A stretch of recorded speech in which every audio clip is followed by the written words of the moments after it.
하나, 둘, 셋. 안녕하세요. 모두의 무대입니다. 입니다.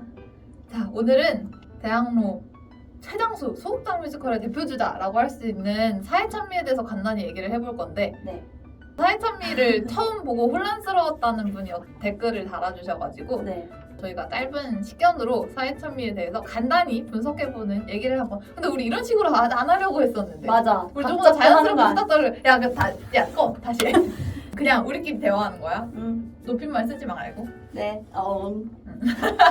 자, 그래서 사찬에 대해서 분석을 한번 해보자.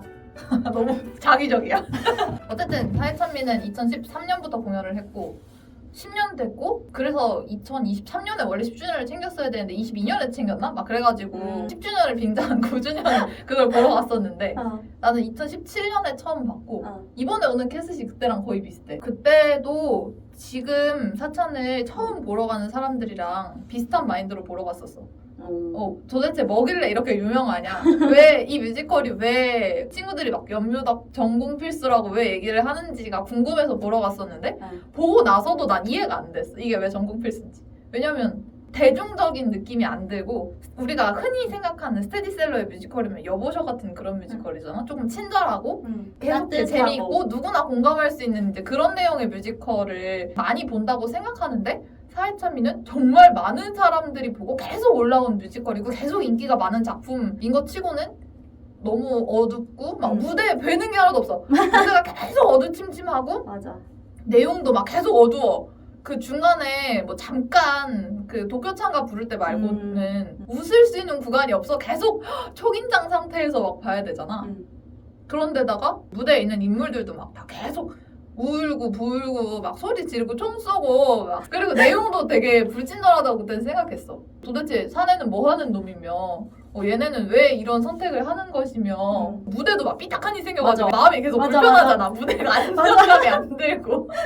그래서 대학로 소극장 연뮤에 입덕을 처음 해서 제일 유명한 작품이래 보러 가야지 하는 사람들이 보면 충분히 당황스러울 수 있는 그런 뮤지컬이다. 넌 몇 년도에 봤냐? 나도 그때 봤을걸. 아마 뉴 캐스팅 데리고 왔다고 10주년 재작년에? 나도 이번 먼저 시즌은 봤어. 안 봤고 17년도에 보고 22년도에 봤고 그래서 분석이 굉장히 세밀하지는 않을 수는 있다. 뭐 바뀌었다며. 뭐 연출이 바뀌었다는 얘기도 있고 일본어가 없어졌다? 뭐 이런 얘기가 있는지 없는지 사실 나 확인 못해. 그래가지고 못 봐서. 이번 시즌 못 봐서 확인 못해. 그래서 그냥 사회찬미를 처음 보고 당황한 사람들을 위한 영상 정도로 너무 여러 번 보신 분들은 그냥 댓글 남겨주세요. 여러분들이 생각한 그게 맞고 우리가 얘기한 거는 약간 껍데기 같을 수 있다. 나는 사탄 처음 봤을 때 진짜 깜짝 놀랐던 게 다른 배우들은 안 그랬던 것 같아. 내가 봤던 사내 배우가 난 그때 진짜 입덕한 지 몇 달 안 됐을 때거든. 근데 배우가 무대 위에서 눈을 감았다 딱 떴는데 흰자밖에 없는 거야. 나 진짜 너무 무서워가지고 나는 배우가 무대에서 그런 걸 할 수 있을 거라는 생각을 못했어. 예상치 못한 연기였던 거야. 예상치 못한 눈을 공포. 떴는데 흰색만 있을 줄은 진짜 생각도 못했어. 나 너무 무서웠던 거야. 눈을 이렇게 까지집고 떠서 흰색만 보인 거야? 그런 거였지. 배우가 연구해서 그 사내 캐릭터를 그런 식으로 무섭게 연출을 한 거였는데 나 진짜 기절할 뻔했어. 너무 무서웠어 그때. 어쨌든 자, 내용 정리를 한번 해볼까? 3인극이고요. 그게 나오는 사람 중에 2명은 실존 인물, 윤심덕이랑 김우진. 김우진은 글을 쓰는 사람이고 윤심덕은 우리나라 최초의 소프라노 가수 사회찬미라는 그 윤심덕이 부른 노래 제목이 이 뮤지컬의 제목이 된 건데 그 나의 얕은 음악 공부 짬으로 다뉴브강의 잔물결이라는 클래식 곡에다가 윤심덕이 가사를 입혀서 이걸 부른 거다. 그래서 그게 맨 처음에 사내가 축음기 이렇게 눌러서 트는 그게 실제 윤심덕이 부른 그 사회찬미 아마 그거일 거야. 그런 장면이 나온다. 김우진은 동경에 있는 와세다 대학에서 일본에서 유학을 하고 있는 그때가 1921년 일제강점기인데 일본 대학에서 유학을 하고 있다는 것은 돈이 많은 집안의 아들이다. 극 중에서도 사내가 에이 루즈와 이제 이렇게 하면서 김우진을 비꼬는 그런 장면이 있지. 한명훈이라는 조선인 유학생을 만나서 둘이 막 말이 너무 잘 통해. 예술관이 딱 맞아. 그래서 둘이서 이제 친구가 돼서 같이 창작 희곡을 만들기로 하는데 김우진은 이 창작 희곡을 해피엔딩으로 쓰고 싶었어. 왜냐면 지금 우리나라가 일제강점기여서 막 다들 우울하고 힘든 이제 그런 시기에 사람들한테 뭔가 희망을 주는 그런 작품을 쓰고 싶었겠지. 근데 한명우는 이 작품을 수상하게 계속 이 등장인물을 죽여야 된다고 하면서 계속 비극적인 결말을 쓰기를 유도해. 그리고 김우진이 한명호가 만났을 때 한명훈이 김우진에게 윤심덕을 소개시켜준다. 윤심덕은 그 당시에 이제 도쿄에서 조선인인데 노래를 너무너무 잘 부르고 유명한 이제 그런 여성이어서 셋이서 이제 친구가 되는데 친구가 됨과 동시에 약간 묘한 이제 삼각관계 같은 그런 기류가 흐르는데 이게 되게 쫄깃하잖아. 삼각관계 클리셰인데 그것을 뛰어넘는 약간 묘한 게 있어. 그러니까 심덕이가 캐릭터가 되게 매력적인 것 같아. 그냥 두 남자의 사랑을 받는 이런 주인공이 아니라 갖고 놀아. 약간 그런 느낌? 그리고 막 사내랑 심덕이가 둘이서 있는 그 장면이 되게 텐션이 높잖아. 막 긴장되는 이제 그런 관계를 막 유지하잖아. 너는 막 카와이 하지 않다고 막 이렇게 얘기하면서 김우진이 어디가 카와이한 난 잘 이해가 안 되는데 맹한 매력인가? 뭐, 그런 애를 좋아하나 봐 심덕이가. 어쨌든 그러면서 이제 셋이서 뭐 친구 겸 삼각관계를 유지를 하다가 김우진과 한명호는 결국은 이 작품의 결말에 대한 의견 차이로 이제 갈라서게 되고 갈라서고 나서 이제 김우진이 알게 된 거지. 여기부터 빅스포니까 안 본 사람 보지 마세요.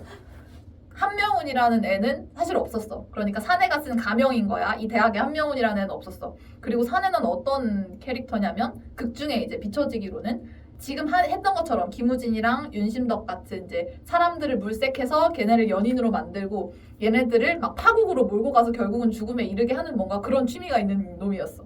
근데 어쨌든 이제 그런 상황이었고 김우진이랑 한명훈이 같이 쓰던 그 희곡은 작품이라고 얘기를 하지만 사실은 김우진과 윤심덕 본인들의 이야기를 그냥 글에다가 쓴 거야. 그러니까 김우진은 자기랑 똑같은 인물이 극 속에서 죽는 걸 당연히 원치 않았겠지. 어쨌든 그렇게 해서 이제 결말이 안 난 상태로 둘이 헤어지고 김우진의 앞으로 소포가 오는데 그 소포에는 너무 창의적인 그 김우진이랑 한명훈이 대학에 있었을 때 서로 대화를 나눴던 것처럼 너무 진취적이고 새롭고 참신한 문학 작품들이 막 실려서 오는데 누가 봐도 자기랑 의견을 나누었고 결국은 의견이 달라서 갈라졌던 그 이상했던 대학교 명단에도 없는 한명훈 그놈이 보낸 소포가 분명한데도 김우진은 이 작품 너무 좋은데? 너무 신선한데 이렇게 하면서 자기 이름을 달고 세간에 발표를 해버려. 맹해. 진짜 바보 같지 않냐? 어떡해. 하여튼 김우진한테 마지막으로 온 소포가 뭐였냐면 김우진과 한명훈이 같이 쓰던 그 작품 사회참미였는데 결말을 한명훈이 적어서 보낸 거야. 여기에 온 결말은 삐 이렇게 보내. 김우진은 이제 얘가 보낸 걸 보고 이제 한명훈이 나랑 윤심덕을 죽이기로 마음을 먹었구나 라고 생각해서 윤심덕과 함께 시모노세키발 관부연락선에 오르고 거기에 이제 당연히 사내도 얘네 죽여야 되니까 같이 타. 사내의 계략은 이거야. 윤심덕한테 너 데리고 프랑스인가 이제 어디로 간다고 얘를 꼬셔가지고 얘한테 김우진을 죽이게 하고 자기도 그 절망감에 이제 자살하게 하는 엔딩이 사내가 생각한 엔딩인데 김우진은 이미 이 책을 다 읽었기 때문에 여기서 벗어나야 되잖아. 그래서 이제 윤심덕을 데리고 도망을 치기로 하고 윤심덕은 사내의 계략대로 자기가 김우진을 죽이고 자기도 죽을 것처럼 이제 사내를 속인 다음에 결국은 김우진을 선택하지. 얘는 사랑하는 사람이니까. 그래서 두 사람이 우린 새로운 세계로 갈 거야. 준비됐어? 라고 하면서 배에서 뛰어내리는 게 결말이야. 그래서 난 처음에 너무 이해가 안 됐다고. 어차피 죽었잖아. 그래서 이게 무슨 결말인데? 이게 그래서 해피엔딩인데 새드엔딩인데 얘네가 한명훈의 계략에 걸린 건데 아닌 건데 나 이게 너무 마지막까지 의문이었어. 김우진이 부자라 했잖아. 따로 구명보트 같은 조그마한 배를 준비해 놓은 거야 미리. 그래서 둘이 뛰어내려서 그 배를 어떻게 수영해서 가가지고 그 배에 타서 뭐 어디 지들 가고 싶은 데로. 그럴 수도 있다고 생각해. 그래서 요거에 대한 해석이 난 사이찬미의 어떤 관람 포인트이자 본질이라고 생각하는데 이 두 사람의 마지막 선택이 어떤 결말이냐를 이게 뭔 소리고 이렇게 하면서 보면 안 되고 그게 무슨 결말인지를 내가 생각해서 해석해서 결론 내리는 거까지가 그게 어떤 완성이라서 그래서 사람들이 처음 보면 그래서 엔딩이 난 건데 만 건데 약간 이렇게 생각하는 이유가 그것 때문인 것 같아. 내가 여러 가지 가설을 생각해봤어. 나는 처음 봤을 때 나는 어떻게 생각했냐면 얘네 그냥 새로운 세계로 간다는 거. 그러니까 사내가 생각한 그 죽음이 아니라 얘네가 선택한 배에서 뛰어내리는 다른 죽음을 만든다는 게 얘는 이제 다른 세계로 갈 거야. 우리는 사내의 소나기에서 벗어났어라고 얘기했지만 그냥 변명이네. 약간 허울만 좋은 그런 거고 결국은 죽었잖아. 정신승리네. 나는 처음 볼 땐 그렇게 생각했고. 정신승리. 근데 이렇게 떨어져 죽는 건 나 너무 허무하니까 얘가 말했던 것처럼 그냥 수영해서 어디까지 갔나? 아니 밑에 뭐 대기시켜놨나? 사실 그런 생각도 했었고.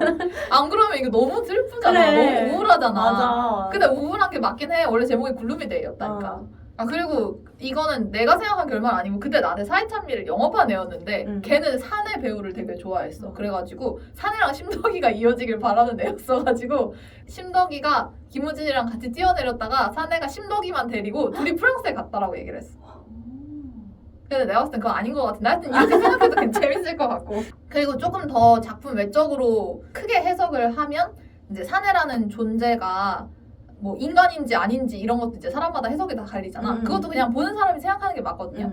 근데 이제 사내를 그냥 인간이다 아니면 인간이 아닌 어떤 악마적인 존재다 혹은 그 시대의 철학 예를 들면 이 작품의 제목 그 글루미데이라는 제목처럼 어떤 비관주의나 아니면 염세주의 뭐 이제 그런 것의 상징이다. 이 시대를 평정했던 사람들 마음속에 있는 그 깊은 우울감에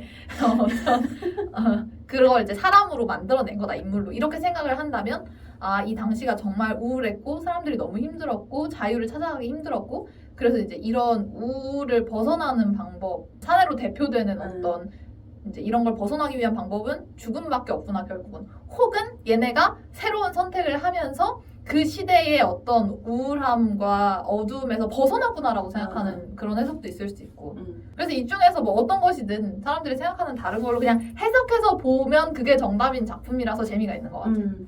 아 그런 생각도 해서 단순하게 그 사내가 원하는 대로 안 됐으니까 잘 됐네. 하여튼 재밌는 다양한 해석이 많이 나올 수 있고 일부러 여러 가지 해석을 해두도록 열어놓은 그런 작품이라서 뭔가를 이렇게 찾으려고 하는 게 아니라 만들려고 하면서 보면 더 재밌을 것 같아요.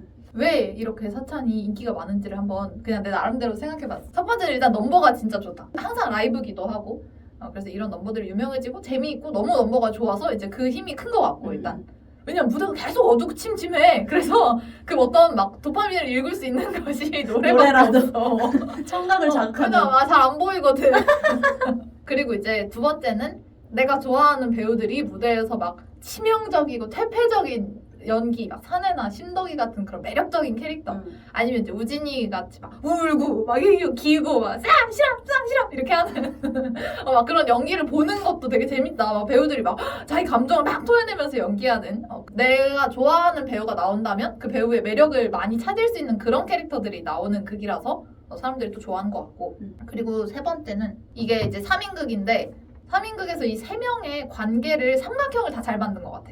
우진이랑 신덕이의 관계도 그렇고 신덕이랑 사내가 있을 때도 그렇고 사내랑 우진이의 관계도 그렇고 그래서 셋 중에 누구 둘이서 대화를 해도 계속 막 긴장되는 그런 쫀쫀함이 있는 그래서 막 보는 내내 막 이렇게 긴장을 놓을 수 없는 그런 극이라서 재밌는 것 같고 대신 밥을 많이 먹고 가야 돼. 나 보고 나면 막 너무 지치고 힘들고 근데 또 혈당 스파이크 올 만큼 너무 많이 먹으면 무대가 깜깜해서 졸리고 밥은 많이 먹되 혈당 스파이크가 안 오는 음식들 위주로 많이 먹고 든든하게 하여튼 가야 되는 그런 극이라서 그리고 네 번째는 그 해석의 여지가 있는 모호한 극이라는 것 자체가 이 극의 어떤 재미 포인트인 것 같아. 이게 뭔데? 그러니까, 이게 무슨 뭔데? 얘기를 하고 싶은 건데 그래서 사내는 뭔데? 얘네 왜 이러는 건데? 이걸 이제 극 안에 답이 있기를 바라는 사람은 재미없을 것이고 그 답을 내가 채워나가는 걸 좋아하는 사람들은 굉장히 좋아할 거다.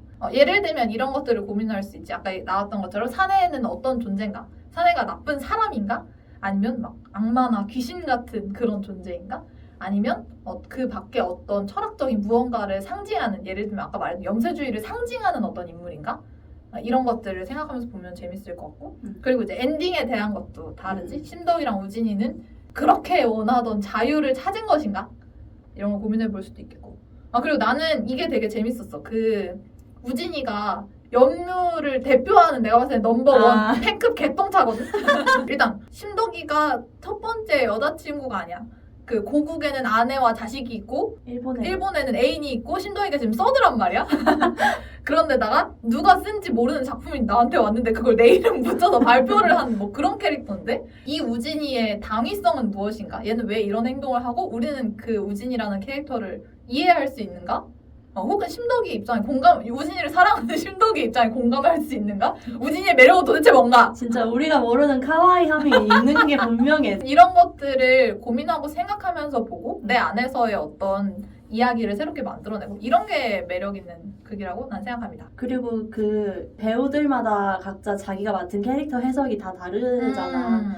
특히 사내가 확 노선이 다른 맞아, 배우들 맞아. 많다고 그래가지고 그렇게 누구랑 같이 페어를 해도 결말이 달라지고 해석이 달라질 수 있어서 사람들이 많이 보러 다니는 것 같아.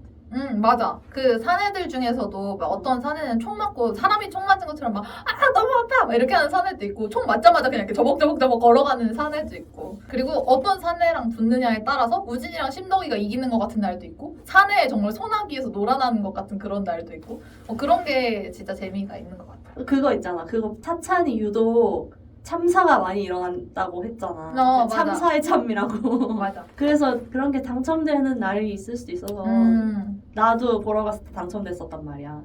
그것도 맞아. 소극장 그 참사가 많이 일어나는 이유가 소품이 엄청 많고 그 소품을 계속 이렇게 긴밀하게 연결하면서 사용하기 때문인데 그것도 소극장극에서 낼 수 있는 어떤 재미 포인트? 소극장극의 매력을 많이 살린 작품인 것 같아. 대극장에서는 그렇게 작은 소품은 잘 안 쓰는데 여기는 작은 이제 소극장극이니까 막 종이, 연필, 조그마한 쓰레기통, 담배, 막 술잔 이런 작은 소품들을 많이 쓰잖아. 맞아. 그런 것들도 재밌음. 뭔가 이렇게 막 계속 어떤 볼거리가 아이템들이 있어. 계속 나오는 것도 보기 재밌고. 어쨌든 다들 보는 작품이니까 궁금해하신 분들은 한 번씩 보면 좋을 것 같고 티켓팅이 된다면 나도 티켓팅이 너무 빡세. 표가 있다면 보러 가고 싶습니다. 여기까지 얘기할까? 응. 이상 감사합니다.